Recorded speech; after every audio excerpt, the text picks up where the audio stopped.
बापट संध्याकाळचे 7 वाजता आपण बघताय महाराष्ट्र देश एबीपी माझावर। सुरुवातीला या घडीची या दिवसभरातली मोठी बातमी। अन्न आणि नागरी पुरवठा मंत्री धनंजय मुंडे यांच्या विरोधात आमदार सुरेश धस यांची आक्रमकता गेल्या काही दिवसात महाराष्ट्राने सातत्याने पाहिली आहे। आकाचा आका म्हणत सुरेश धस यांनी धनंजय मुंडेंना जेरीस आणण्याचा प्रयत्न केल्याचंही महाराष्ट्राने पाहिलं। पण याच आक्रमक सुरेश धस यांनी थेट धनंजय मुंडेंचीच भेट घेऊन आता खळबळ उडवून दिली आहे। एबीपी माझाने दिलेल्या बातमीवर खुद्द सुरेश धस यांनी शिक्कामोर्तब केलं। धनंजय मुंडेंच्या निवासस्थानी त्यांची भेट घेतल्याचं सुरेश धस यांनी मान्य केलंय। तर मुंडेंवर डोळ्याचं ऑपरेशन झाल्यावर धस त्यांना भेटायला गेले। तब्येतीची विचारपूस करण्यात गैर काही नाही असं धस यांचं म्हणणं आहे। पण मग त्यांनी केलेल्या आरोपांचं काय? दोघांमध्ये आता समेट झालाय का? असे अनेक प्रश्न या भेटीनंतर आता विचारले जात आहेत।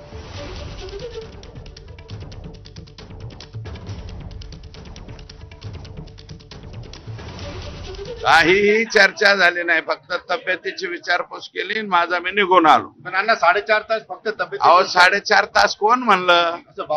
बावनकुळे साहेब म्हणले तर बावनकुळे साहेबांना विचार, मला विचारू नका। माझे आणि त्यांच्या निवासस्थानी भेटलो, दवाखान्यात आदल्या रात्री नेलतं, परवाची गोष्ट आहे मला वाटतं। मी भेटलो आणि भेटल्याच्या नंतर पुन्हा एकदा बाहेर आल्यावर मी काय केलंय हे तुम्हीच पाहून घ्या। पुढच्या 1-2 दिवसात आणखी नवीन काही मी सांगणार आहे, त्यावेळेस तुम्हाला कळेल। दरम्यान एबीपी माझाच्या बातमीनंतर सुरेश धस आणि भाजपा प्रदेशाध्यक्ष चंद्रशेखर बावनकुळे या दोघांनीही वेगवेगळ्या प्रतिक्रिया दिल्या आहेत। त्यामुळे नेमकं खरं कोण बोलतंय असा सवाल या निमित्ताने आता उपस्थित होतोय। आपण बघूया कोणी नेमकं काय म्हटलंय। मी माननीय धनंजय मुंडे आणि माननीय सुरेश धस यांच्यासोबत 4-4.5 तास सोबत होतो। त्यांचे मतभेद आहे, मनभेद नाही आहे। हे दोघे इमोशनल आहे खूप, आणि थोडे मतभेद आहे काही विषयावर। त्या विषयाचे मतभेद लवकर दूर होतील। शेवटी माणसाच्या जीवनामध्ये काळ असा असतो, काळ काही मतभेद दूर करत असतं। काही काळाने एकनाथ धनंजय मुंडे आणि सुरेश धसचे मतभेद दूर होतील। 4.5 तास भेट होती। बावनकुळे आणि तुमची पण भेट झाली। माझा आणि बावनकुळे साहेबांची आता भेट होईल। नाही, तुम्ही बावनकुळे साहेब आणि माझी आता भेट होईल। बावनकुळे साहेब असं म्हणाले, हे साफ चुकीचं आहे। बावनकुळे साहेब असं म्हणाले की माझी धनंजय मुंडे आणि धस यांची 4.5 तास हे तुम्ही त्यांनाच बोला, मला विचारू नका। दरम्यान धनंजय मुंडेंची भेट घेतल्याची कबुली आमदार सुरेश धस यांनी दिल्यावर राजकीय वर्तुळातून आता तीव्र प्रतिक्रिया उमटतायत। पाहूया। सध्याच्या मी काही वाटणं फरक दिसतोय। धस साहेब अतिशय क्षमाशील झाले, संत परंपरेवर चालले की कोणीही कितीही गुन्हा केला असेल त्याला माफ करून टाका। त्यांनी सांगितलं, संतोष सूर्यवंशीच्या आईला सल्ला दिला की कोणी मारलं असेल तर त्यांना माफ करून टाका। तसं त्यांनी आज धनंजय मुंडेंना माफ करून टाकलं, म्हणजे 4 दिवसापूर्वी।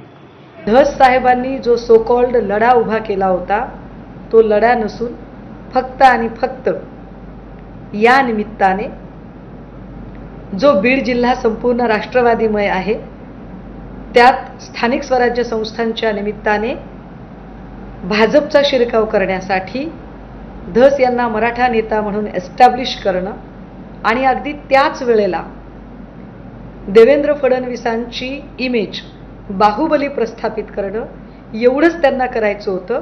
ते काम त्यांचं फत्ते झालेलं आहे। दरम्यान मराठा आंदोलक मनोज जरांगेंनी धस मुंडे भेट म्हणजे विश्वासघात आहे अशी टीका केली आहे। तर सामाजिक कार्यकर्त्या अंजली दमानी यांनीही या भेटीवरून धस यांच्यावर हल्लाबोल केलाय। बघूया। धसांना एवढा विश्वासघात करायला नकोच होता, कारण लहान विषय नाहीये। या राज्याला काळेमा फासणारं मॅटर झालेलं आहे, क्रूर हत्या झालेली। इतकं सांकळलेलं रक्त, इतके दिलेले फटके या राज्याने कधीच बघितले नाही। एक आदर्श तुमच्याच पक्षाचा सरपंच असणारा संतोष भैया, इतकी क्रूर हत्या झालेली, हिला न्याय देताला असं वाटत होतं। इतक्या लवकर तुमच्याकडून दगेची अपेक्षा नव्हती। धस म्हणतात की मी त्यांची तब्येतीची विचारपूस करायला गेलो होतो, म्हणजे त्यांचं फक्त छोटूसं एक डोळ्याचं ऑपरेशन झालं होतं, त्यासाठी थेट हॉस्पिटलमध्ये जाण्याची गरज नव्हती। त्यांना चौकशी करायची होती तर दुसऱ्यांकडनं कोणाकडनं तब्येतीची विचारपूस करता आली असती त्यांना।